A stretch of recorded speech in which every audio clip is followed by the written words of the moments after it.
व्यायामादरम्यान होणाऱ्या घटना टाळण्यासाठी आपल्याला काय करता येईल? तर प्रथमतः व्यायाम सुरू करण्या अगोदर तुम्ही तुमच्या कार्डिओलॉजिस्ट कडून हृदयाचे पूर्ण चेकअप करून घ्या. त्यामध्ये तुमचे कार्डिओलॉजिस्ट तुम्हाला ECG, हृदयाची 2D इकोकार्डिओग्राफी किंवा ट्रेडमिल टेस्ट या ऍडवाइस करतील. यापैकी कोणतीही टेस्ट जर पॉझिटिव्ह असेल तर तुमचा व्यायामादरम्यान घटना होण्याची रिस्क जी आहे ती वाढलेली असेल. अनेक रिपोर्ट असं सांगतात की व्यायामादरम्यान होणाऱ्या घटनांच्या अगोदर काही लक्षणे दिसून येतात आणि त्याच्याकडे दुर्लक्षित केले जाते. तर ही लक्षणे कोणती? छातीत दुखणे, इंडायजेशन होणे, छातीत जळजळ होणे, ऍसिडिटी झाल्यासारखे वाटणे, खूप दम लागणे, खूप थकवा येणे, जास्तीचे डोके दुखणे, धडधड करणे आणि चक्कर येणे. यापैकी कोणतीही लक्षणे असतील तर त्वरित तुम्ही तुमच्या हृदयरोग तज्ञाची भेट घ्या.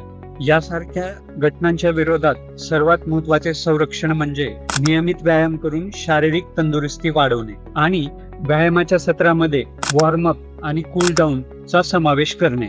शारीरिक दृष्ट्या निष्क्रिय असणाऱ्या आणि अगोदरच हृदयविकाराचा आजार असणाऱ्या लोकांनी खूप थंड वातावरणात किंवा खूप उष्ण वातावरणात जोमदार व्यायाम करणे टाळावे.